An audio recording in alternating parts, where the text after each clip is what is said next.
Salut les gars, j'espère que vous allez bien. On se retrouve aujourd'hui pour une... Je suis trop excitée. On se retrouve aujourd'hui pour une recommandation lecture, ou pour plutôt 3 recommandations lecture de gros pavés.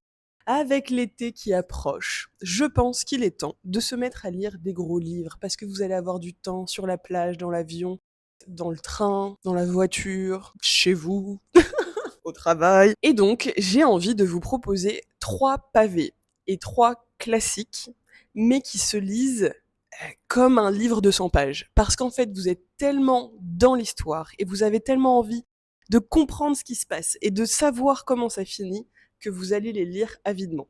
Et si ça n'est pas le cas, je vous rembourse le livre. C'est une blague, bien évidemment, je n'ai pas l'argent pour faire ça, hein. On se calme. Oh, oh, oh. Ok, on commence avec Crime et châtiment de Dostoïevski. 749 pages de descente aux enfers. Raskolnikov, jeune étudiant russe qui habite Saint-Pétersbourg, est proche de la misère. Il essaye au début de trouver un peu d'argent pour pouvoir continuer ses études, mais malheureusement, il ne va pas y arriver. Et donc, il va décider, sur un coup de tête, ou plutôt après une réflexion un peu étrange, d'aller tuer une vieille dame que tout le monde déteste pour prendre son argent. Le jeune homme pense être au-dessus des lois de la culpabilité, commet son crime, rentre chez lui et subit quelque chose auquel il ne s'attendait pas.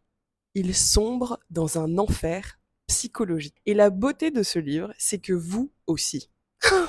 Le tsunami qui se passe au centre de son crâne est absolument insupportable. On a l'impression d'être dans un rêve enfiévré.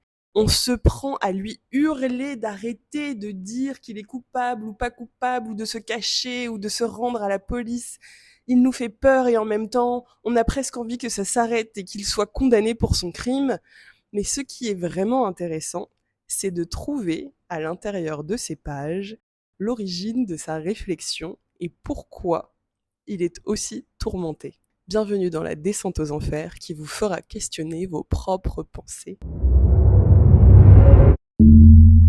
Entre le Premier Empire et la monarchie constitutionnelle de Louis XIII se passe un événement court mais intense de l'histoire française, la guerre des 100 jours, où Napoléon revient au pouvoir pour une très courte période, car il va perdre à Waterloo en 1815. Ce terreau historique a marqué la vie d'un personnage réel, François Picot. Dans des archives de police, Alexandre Dumas trouve l'histoire de ce cordonnier injustement emprisonné sous Napoléon Bonaparte car il a été trahi par sa famille et qui va décider de se venger. Partant de cette histoire et avec le génie créatif de Dumas, celui-ci va nous concocter un roman épique de vengeance, celui du comte de Monte Cristo.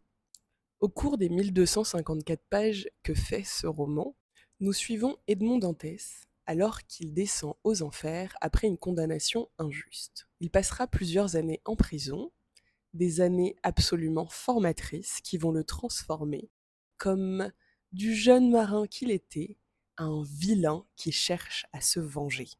Chez Dantès, nous retrouvons certains aspects de Dumas. L'amour du voyage, de l'aventure et un peu de vengeance, mais aussi de l'histoire de son père qui a subi les affres du changement de pouvoir avec Napoléon. Ce roman d'aventure vous mènera en France, en Italie, autour de la Méditerranée et dans les salons les plus sélects de Paris à la fin du XIXe siècle. Bien sûr, vous vous attacherez aux personnages, aux espaces, au temps, et vous aurez le cœur battant pendant plusieurs scènes du livre. Je ne peux vous dire lesquelles, car sinon ça perd de tout son intérêt. J'espère sincèrement que vous n'avez pas vu le film, car apparemment il est bien fait, et s'il est bien fait, il est trop proche du livre, et du coup vous avez trop d'informations. Mais si vous avez été épargné, je vous en supplie, faites-vous ce cadeau que de lire ce livre à la fois envoûtant, drôle, réflectif, et qui finit sur une touche très Dumas. Il vous donnera envie qu'il y ait eu 500 pages supplémentaires. Sur un ton plus léger, un pour tous et tous pour un, je vous conseille de lire Les Trois Mousquetaires du même auteur. Ici, c'est un roman épique de KPDP, le roman de KPDP qu'il vous faut lire pour la culture, mais pour le fun. Et lisons un peu plus pour le fun, s'il vous plaît. Ici, Dumas utilise le fond de la guerre de 30 ans qui oppose les protestants aux catholiques, période au cours de laquelle le savant et manipulateur cardinal de Richelieu a mainmise sur la France via Louis XIII. Ce jeune roi, marié à Anne d'Autriche, qui a pour amant le duc de Birmingham, ce qui n'est pas très bon parce qu'on n'était pas très potes avec les Anglais à l'époque, et le fond historique sur lequel se déroule l'arrivée du jeune D'Artagnan à Paris. Sorti de sa campagne, il est prêt à conquérir le monde, et avec lui, il a sa potion magique qui l'aide à se remettre un peu d'aplomb, comme la potion dans laquelle Obélisque est tombé quand il était tout petit.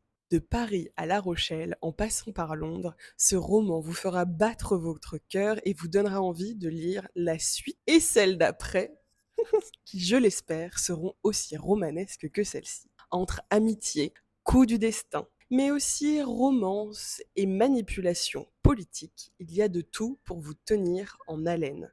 Un roman parfait pour l'été, l'automne, le printemps, l'hiver, peu importe, il faut juste le lire et le dévorer.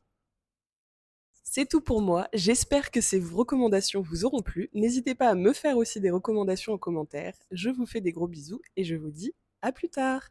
Bye bye!